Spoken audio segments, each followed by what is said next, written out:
Disappointment. ஏன்னா Dhanush sir அப்படின்னு பார்க்கும்போது நமக்கு வந்து அந்த தனுஷ் அப்படின்ற ஃபேக்டர் வந்து அந்த கமர்ஷியல் ஃபேக்டர். இங்கே டைட்டில் வந்து வருது, அந்த டைட்டில் வந்து ஸ்டோரி போடலாம் இல்லை ஒரு வாட்ஸ்அப் ஸ்டேட்டஸ் போடலான்னு பார்த்தா ரொம்ப சிம்பிளாக இருக்குது. சரி ஓகே படம் ரொம்ப பில்டப் கொடுக்கல போல் அப்படி இப்படின்னு பார்த்தா ஹீரோட இன்ட்ரோ கொடுக்குறதும் ரொம்ப கம்மியாக இருக்குது, அந்த ஹைப் இல்லை. இன்டர்வல் பார்த்தா நம்ம அந்த கமர்ஷியல் மூவிஸில் அந்த இன்டர்வலுக்குலாம் ஆஹா சாம இன்டர்வல் பிளாக்டு அப்படிலாம் எக்ஸ்பெக்ட் பண்ணுவோம்ல, அந்த மாதிரியும் இல்லை. இன்டர்வல் அப்போ ஒரு சின்ன கலவரம் போர்ஷன் மாதிரி நடக்க வேண்டியது, அது சிம்பிளாக ஹீரோ முடிச்சுட்டு போகிறாரு. ஸோ நம்ம அந்த ஒரு கமர்ஷியல் ஃபேக்டர் பார்த்தது இல்லையோன்னு தோணுது. நான் நெகட்டிவாக கொடுக்குறேன்லாம் சத்தியமாக நினைக்காதீங்க. பட் நான் கொடுத்த காசுக்கு எனக்கு வந்து ஒரு தனுஷாட்ட இருந்து அந்த ஒரு படம் எக்ஸ்பெக்ட் பண்ணும்போது எனக்கு பர்சனலாக கிளிக் ஆகலை. மற்றவங்கள பற்றி தெரியல, எனக்கு கிளிக் ஆகலை, அவ்வளோதான். ஆனால் அதுதான் இட்லி கடை பார்த்தோமா, இந்த படம் கிட்டத்தட்ட இந்த சிட்டி லைஃப் மாதிரியே வச்சு இந்த தங்க மகனில் எடுத்திருப்பாங்க. அதே அப்பா வந்து பாதியில் இறந்துருவார், இவர் ஃபேமிலியை பார்த்துக்கணும், அப்பாவுக்கு வந்து ப்ராப்பராக ஒரு சில விஷயம் இருக்கும், அப்பா அந்த இதுலேருந்து காப்பாற்றணும்லாம் இருக்கும். அதே விஷயம் தான் இங்கே. அது சிட்டி, இது வில்லேஜ், லைட்டாக ஸ்டோரி லைன் டிஃப்ரெண்ட்டாக இருக்குது, அவ்வளோதான். அதே கான்செப்ட்லாம் பார்த்ததுனால என்னமோ தெரியல, எனக்கு ஒர்க் அவுட் ஆகலை. அதுதான் இப்போ நீங்கள் என்ன சொன்னீங்க, டேரக்டரோட மொதல் படம், அந்த படம்லாம் எக்ஸ்பெக்ட் பண்ணிட்டு போகும்போது ஓகே ஒரு வில்லேஜ் சைடில் திடீர்னு அந்த ட்விஸ்ட் அண்ட் டர்ன்ஸ் எல்லாம் ராவாக எடுத்துகிட்டு வருவார். அந்த அருவாசின்லாம் பார்க்கும்போது மேபி கொஞ்சம் டிஃப்ரெண்ட்டாக இருக்கும்னு நினச்சா ரொம்ப சட்டில், ஆரம்பத்துலேருந்தே ஸ்லோவாக தான் எடுத்துகிட்டு போகிறாங்க, ஸ்லோவாக தான் முடிக்கிறாங்க. ஆரம்பத்தில் அந்த என்ன ஸ்லோவில் ஆரம்பித்தாங்களோ அதே ஸ்லோவில் தான் முடிக்கிறாங்க. இங்கே என்னென்னா நம்ம அந்த கிளாப் மொமெண்ட்ஸ் வந்து கொஞ்சம் அதிகமாக ஆடியன்ஸ் வந்து இப்போ தனுஷ் சார் படத்துக்குலாம் வராங்கன்னா அந்த கிளாப் மொமெண்ட்ஸ் இருக்கும். அந்த கிளாப் மொமெண்ட்ஸை யோசிச்சு இந்த சென்டிமெண்ட்டுக்கு சரி கை தட்டணுமே தட்டினா மாதிரி இருந்தது. படம் சூப்பராக இருந்துச்சு ப்ரோ. விக்னேஷ் டைரக்டர் வந்து போன படத்துக்கு ஈக்குவலாக எடுத்து வச்சுருக்காரு. நீங்கள் வந்து அவர் ஆல்ரெடி ஆடியோ லான்ச்லேயே சொல்லியிருந்தார் படத்தை வந்து ஃபஸ்ட் சீன்லேருந்து மிஸ் பண்ணிடாதீங்கன்னு. அதனால் வந்து முடிஞ்ச அளவுக்கு சீக்கிரமாக வந்து படம் பார்க்க ட்ரை பண்ணுங்கள் எல்லோரும். லைட்டாக ஸ்லோவாக தான் போகும், பட் கதைக்கு ஏற்ற மாதிரி தான், கதைக்கு வந்து ஸ்லோவாக தான் போய் ஆகணும். ஆனால் வந்து படம் ஓவராலாக பார்க்கும்போது நல்லா ஒர்க் அவுட் ஆச்சு. தனுஷ் சார் பர்ஃபார்மன்ஸ் பற்றி சொல்லவே தேவையில்ல, அவர் மிரட்டிட்டார். மமிதா ஆக்டிங் நான் எதிர்பார்க்கவே இல்லை, வேறு லெவலில் பண்ணியிருந்தாங்க. சுராஜ் சார் அவர் சொல்லவே தேவையில்லையே, தனுஷ் சாருக்கு ஈக்குவலாக. மியூசிக் வந்து எனக்கு வந்து நல்லா இருந்துச்சு, ரொம்ப ஓகேன்னு சொல்ல முடியாது, ஓகே அந்த ரேஞ்சுக்கு. ஹை சீன்லாம் இல்லை ப்ரோ, இது வந்து ஒரு செட்டிலான படம், கண்டென்ட் ஓரியன்ட் ஃபிலிம்.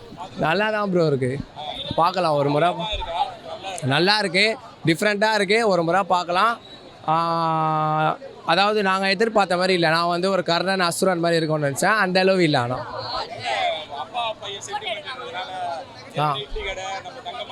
அதாவது அது வேற இது வேற. அதில் வந்து என்னன்னா அந்த கடையை இது காப்பாற்றணும்னு பார்க்குறாரு, இதில் வந்து நிலத்தை காப்பாற்றணும்னு பார்க்குறாரு, அவ்வளோதான் கதை. அது தனுஷ், அது சொல்லவா செய்யணும், நடிப்பின் அசுரனே தனுஷ் தான். அவரை போய் கேட்குறீங்களே இந்த மாதிரி. தனுஷோட ஆக்டிங்லாம் எல்லாருமே கேஎஸ் ரவிக்குமார் எல்லாமே பக்காவாக நடிச்சிருக்காங்க. எங்கேயுமே மிஸ் ஆகல. ஆரம்பம் ஒரு அரை மணி நேரம் மட்டும் ஸ்லோவாக போகுது படம், மற்றபடி எல்லாமே இன்ட்ரெஸ்டாக தான் போகுது.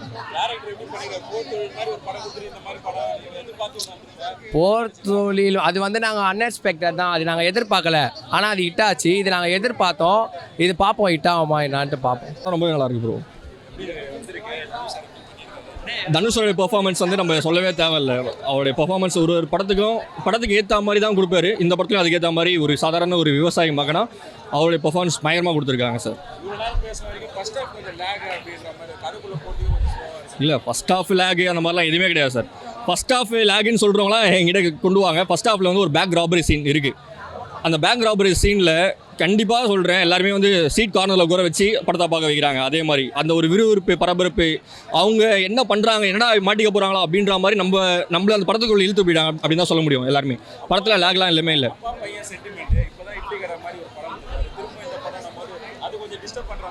இல்லை இட்லி கடை அப்படின்றது தனி, அது வேற ஒரு ஸ்கிரிப்ட், இது வந்து தனியாக ஒரு வேற ஒரு ஸ்கிரிப்ட். இதில் வந்து அப்பா பையன் நீங்கள் கேஎஸ் ரவிக்குமார் சார் இடத்துலையும் படம் ஃபுல்லாமே வரது கிடையாது. ஒரு படத்தில் ஒரு 15 நிமிஷம் அப்படின்ற ஒரு தான் ட்ராவல் பண்ணுறாரு. பட் ஆனால் இங்கே வந்துட்டு நம்ம பார்த்தோம் அப்படின்னா தனுஷ்க்கு அப்பா சென்டிமெண்ட் படம் இல்லாமல் இது வந்து தனியாக ஒரு ஸ்கிரிப்ட். இது வந்து ஒரு விவசாயி, அதுக்கப்புறம் பேங்க் இஎம்ஐ, இது சம்மந்தமாக தான் ஸ்கிரிப்டே தவிர அப்பா மகன் அப்படின்ற ஒரு ஸ்கிரிப்ட் கிடையாது. எல்லாமே ஆடியன்ஸ் எல்லாருமே கவர் பண்ணுவோம் சார். இது முக்கியமாக வந்துட்டு நான் ஒரு இது நிறைய ஆடியன்ஸ் வந்து இருப்பாங்களே, சாதாரண ஒரு படம் அந்த படத்துக்கு போனால் ஓகே அப்படின்ற மாதிரி அது இந்த படம் தான். அதே மாதிரி இது வந்து சாதாரண படமும் கிடையாது, பயங்கரமாக நடிச்சிருக்காங்க. அதுவும் எம்எஸ் பாஸ்கர் சார் ஆகட்டும், முக்கியமாக காஸ்டியூம்ஸ் நான் பேசியே ஆகணும். இந்த படத்தில் எம்எஸ் பாஸ்கர் சாருக்கு கொடுத்துருக்க காஸ்டியூம் அது வந்து நிறைய பேர் அதுதான் எம்எஸ் பாஸ்கர் சார்ன்ட்டு எனக்கு கண்டுபிடிக்கிறதே ரிலேட் ஆச்சு. அந்தளவுக்கு நடிச்சிருக்காங்க. கே ரவிக்குமார் சாரோட காஸ்டியூமாக இருக்கட்டும் ரொம்ப சிம்பிள் அண்ட் நீட்டாக கொடுத்துருக்காங்க. ரொம்ப ஸ்லோவாக இருந்த மாதிரி ஒரு ஃபீல் இருந்ததுங்க. ஆக்சுவலி வந்து தனுஷ்கான அந்த ஒரு விறுவிறுப்பான ஒரு சில விஷயங்கள் இருக்கும்ல, அது படத்தில் ரொம்ப மிஸ் பண்ண மாதிரி ஒரு ஃபீலாக இருந்தது. அதை தாண்டி எனக்கு நல்ல ஒரு இன்ஃபர்மேஷனான ஒரு மூவி தான். ஆக்சுவலி வந்து விவசாயிகளோட இம்பார்ட்டன்ஸ் என்னங்கிறத ரொம்ப தெளிவாக, அதுவும் ராமநாதபுரம்னாலே தண்ணியே இல்லாத பூமி அப்படின்னு சொல்லுவாங்க. ஸோ அதுக்கான ஒரு விஷயமா ரொம்ப நல்லா காமிச்சிருக்காங்க. பட் இருந்தாலும் ஏதோ ஒரு நம்ம தனுஷ்கிட்ட ஒரு ஹைப் எதிர்பார்த்தோம்ல, அந்த ஒரு விஷயங்கள் இல்லைங்கிற மாதிரி எனக்குள்ள ஒரு ஃபீலாக இருக்குது. அதை தாண்டி வெறும் ஃபேன்ஸ்க்காக அங்கங்கே மாஸ் வச்ச மாதிரி இருக்குது, வாண்டடாக வச்ச மாதிரி ஒரு ஃபீல் கொடுத்துருக்கு. ரொம்ப பெருசு அந்த இடத்துல செட் ஆகாத மாதிரி ஒரு ஃபீலாக இருந்தது. ஆக்சுவலி ரொம்ப ஸ்லோங்க. ஆக்சுவலி என்னென்னா ஸ்டார்டிங்லேருந்து எண்டிங் வரைக்குமே எனக்கு அவங்க சொல்ல வந்த விதங்கள் என்னன்னு எனக்கு புரியவே இல்லை. ஆக்சுவலி வந்து கான்செப்ட் ஆக்சுவலாக நல்லா இருந்துச்சு, ஆனால் அவங்க எடுத்திருந்த விதம் வந்து ரொம்ப ஸ்லோவாக இருந்துச்சு. ஃபர்ஸ்ட் ஹாஃப் ஃபுல்லாகவே எமோஷ்னலாக தான் இருந்துச்சு. ஃபுல்லாக சொல்லணும்னா ஒரு ஃபேன்ஸ்க்காக எடுக்கப்பட்ட ஒரு படம். ஏன்னா நான் ஆக்சுவலாக போர் தொழிலோட டைரக்டருங்கிற அந்த பெர்ஸ்பெக்டிவில் தான் வந்தேன். பட் அது இல்லை அப்படிங்கிறப்போ கொஞ்சம் இதுவாக இருக்குது. பட் மற்றபடி மியூசிக் எல்லாமே நல்லா தான் இருந்துச்சு. அது கண்டிப்பாங்க. ஏன்னா ஃபுல்லாகவே வந்து உங்களுக்கு எனக்கு என்ன தோணுச்சோ அப்படின்னா சொல்லணும்னா, அந்த படம் முழுக்கவே சென்டிமெண்ட்டுக்கு கொடுத்த ஃபோக்கஸை அந்த போலீஸ்காரங்களோட அந்த விஷயங்களுக்கு இன்னும் கொஞ்சம் இம்பார்ட்டன்ஸ் கொடுத்துருக்கலாமோ, அது ரொம்ப கம்மியாக இருந்த மாதிரி இருந்தது. ஃபர்ஸ்ட் ஹாஃப்லாம் அது இல்லவே என்னன்னா ரூரல் ஏரியாஸில் வந்துட்டு அந்த வட்டிக்கு வாங்குறது, காசு வாங்குறதெல்லாம் அவங்களுக்கு வந்து அந்த அவேர்னஸ் இருக்காது. ஸோ லோன் கொடுக்குறாங்க அதனால் வாங்குகிறோம் அப்படின்ற அந்த பெர்ஸ்பெக்டிவில் தான் எடுத்திருந்தாங்க. ஸோ அந்த விதத்தில் அது கொஞ்சம் நல்லா தான் இருந்துச்சு. என்ன ஊர் சைட்லாம் கொஞ்சம் ஓடுறதுக்கு ரொம்ப வாய்ப்புகள் அதிகம். மதுரை சைட்லாம் பார்த்தீங்கன்னா இந்த ஒரு மியூசிக்காக இருக்கட்டும், அந்த ஒரு ஸ்க்ரீன் பிளேயாக இருக்கட்டும் ஓடும். பட் எல்லாருக்கும் செட் ஆகுமா அப்படின்னு கேட்டால் கொஞ்சம் டவுட்டு தான். சூப்பராக இருக்குது படம், நல்லா இருக்குது. ஃபர்ஸ்ட் ஹாஃப் ஸ்லோவாக போகிற மாதிரி தான் இருக்கும், ஆனால் செகண்ட் ஹாஃப் சூப்பராக இருக்குது படம். அந்த கிளைமேக்ஸ் நல்லா இருந்துச்சு. தனுஷ் நல்லா ஆக்ட் பண்ணியிருக்காரு. சூப்பராக இருக்குது படம், டிஃப்ரெண்ட்டாக இருக்குது. சூப்பராக இருக்குது ப்ரோ. படம் ஃபேமிலி ஃபிலிமாக தான் இருக்குது, ரொம்ப நல்லா இருக்குது. ஏன் இந்த வாட்டி நல்லா பண்ணியிருக்காரு. ப்ளஸ் ஃபேமிலி சீக்வன்ஸாக எடுத்து எமோஷ்னலாக பண்ணியிருக்கா. அப்புறம் ராபரி சீன்ஸு எல்லாமே த்ரில்லாக அடுத்தடுத்து என்ன நடக்கும் அப்படின்ற மாதிரி யோசிக்கிற மாதிரி நல்லா பண்ணியிருக்காரு. ரொம்ப செம்மையாக அடிச்சிருக்காரு. எமோஷ்னலாக அவங்க அப்பாக்காண்டி எடுத்திருக்க மாதிரி எடுத்திருக்காப்புல. அவங்க ஊருக்காண்டி அவங்க ஊர் ஃபஸ்ட் ஆஃப் ஸ்லோவாக போகிற மாதிரி தான் இருந்துச்சு, ஆனால் நல்ல சீக்வன்ஸாக எடுத்திருந்தாப்புல, அதனால நல்லா இருந்துச்சு. அடுத்தடுத்து என்ன நடக்கும் அப்படின்ற மாதிரி யோசிக்க வச்சுட்டாங்க விக்னேஷ் சார். எல்லாமே செம்மையாக பண்ணியிருந்தாங்க. தனுஷ் தான் அதோட ஜிவி பிரகாஷ் பிஜிஎம்லாம் நொறுக்கிட்டாப்ல. படம் ரொம்ப நல்லா இருந்துச்சு.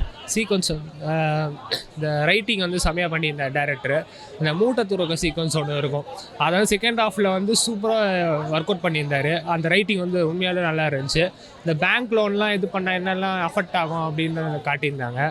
அந்த ஃபாதர் சனோட பாண்டிங் வந்து எப்படி இது பண்ணியிருந்தாங்க அதெல்லாம் நல்லா சூப்பராக காமிச்சிருந்தாங்க. சாங்ஸ் வந்து நல்லா எலிவேட் பண்ணி பிஜிஎம்லாம் நல்லா இது ஒர்க் அவுட் ஆகிடுச்சு. ஆமாம், ஃபர்ஸ்ட் ஹாஃப் கொஞ்சம் ஸ்லோவாக போகிற மாதிரி இருக்கும், அதுக்கப்புறம் கொஞ்சம் நல்லா பிக்கப் பண்ணி நல்லா சூப்பராக எலிவேட் பண்ணி இது பண்ணிக்கலாம். இல்லை இது டிஃப்ரெண்ட்டான ஒரு இதாக இருக்கும். கண்டிப்பாக கொஞ்சம் டிஃப்ரெண்ட்டாக இருக்கும், நல்லாயிருக்கும். மமிதா பஜ்மன் வந்து செம்மையாக பண்ணியிருந்தாங்க. அவங்க ஆக்டிங் வந்து சூப்பராக இருந்துச்சு. எமோஷன்லாம் சூப்பராக இது பண்ணியிருந்தாங்க, நல்லா இருந்துச்சு. உண்மையாக ஓவரால் நல்ல படம். போன படத்துக்கும் இந்த படம் செம்மையாக இருந்துச்சு. கண்டிப்பாக டேரக்டர் படம் சூப்பராக இருந்துச்சு ப்ரோ. அந்த கடன்லாம் வாங்காதீங்க, அதை பற்றி தான் சொல்லியிருக்காங்க. கடன் வாங்கிறதுக்கு முன்னாடி என்னென்ன சார்ஜஸ்ன்னு சொல்லி தெரிஞ்சுக்கோங்கன்னு சொல்லியிருக்காங்க. செம்மையாக இருக்குது சார். இப்போ வந்துட்டு பார்த்தீங்கன்னா தனுஷ் நடித்த நிறைய படத்தோட இது வந்து கொஞ்சம் டிஃப்ரெண்டான படம். எப்படி சொல்கிறது, இதில் லேகு அந்த மாதிரிலாம் சொல்ல முடியாது, அவ்வளோ ஒர்க்ஃபுல்லான படம். அண்ட் வந்து ஒரு சோசியல் மெசேஜ் உள்ள படம் சார். ஏன்னா இப்போ வில்லேஜ் சைடில் நிறைய பேர் வந்துட்டு விவசாயம் பண்ணுறதுக்காக நிறைய எக்யூப்மெண்ட்ஸ் வாங்குறதுக்காக லோன் போடுறது, லைக் இப்போயே வந்து நிறைய பேர் இஎம்ஐ கட்டுறது அந்த மாதிரிலாம் இருக்கு இல்லையா, அதுக்கேற்ற மாதிரி ஒரு அவேர்னஸ் படம். இது மாதிரி யாரும் படம் எடுத்திருக்க மாட்டாங்க. இது வித்தியாசமாக இருக்குது, மற்ற படத்தை கம்பேர் பண்ணும்போது வித்தியாசமாக இருக்குது. ஸோ தனுஷ் இந்த படத்துக்கு அவார்ட் கூட வாங்கலாம், அவ்வளோ நல்லா இருக்குது படம். இதில் நடித்த எல்லாரோட பர்ஃபார்மன்ஸும் சூப்பராக இருக்குது. அதுக்கேற்ற கதைக்கேற்ற மாதிரி ஸ்க்ரீன் பிளே எல்லாமே கரெக்டாக இருக்குது. இதில் சாங்காக இருக்கட்டும், பிஜிஎம்மாக இருக்கட்டும், அதில் உள்ள சாமி சீன்ஸ்லாம் வேறு லெவல் அப்படியே ஸ்டன்னாகி உட்கார்ற மாதிரி இருக்குது, சூப்பராக இருக்குது. லேக்லாம் இல்லை, இன்ட்ரெஸ்டிங்காக தான் இருக்குது. என்ன இதில் ஒரே ஒரு மைனஸ்ன்னு பார்த்தீங்கன்னா காமெடி கிளிப்ஸ் மட்டும் கம்மியாக இருக்குது. ஒரு படம்னா அதில் கொஞ்சம் இந்த மாதிரி படத்துக்குமே காமெடி கிளிப்ஸ் கொஞ்சம் அதிகமாக இருந்தால் இன்னும் இன்ட்ரெஸ்டிங்காக இருக்கும். அது மட்டும்தான் மைனஸ். மற்றது எல்லாமே ப்ளஸ்ஸு சூப்பராக இருக்குது. யாரும் வந்து லேகு போரிங்காக இருக்குது அப்படின்ட்டு வந்து சொல்லாதீங்க, வந்து பார்த்தா தான் தெரியும். அவ்வளோ ஒர்த்ஃபுல்லான படம். கொடுத்த காசுக்கு பார்த்துட்டு சந்தோஷமாக எல்லோரும் போகலாம். நானாக ஸ்டார் ரேட்டிங் கொடுத்தீங்கன்னா 10க்கு 10 கொடுப்பேன் சார். அவ்வளோ நல்லா இருக்குது. ஹானஸ்ட்டாக சொல்கிறேன், இந்த படம் ரொம்பவே நல்லா இருக்குது. வந்து எல்லோரும் ஃபேமிலியோடு பார்த்து என்ஜாய்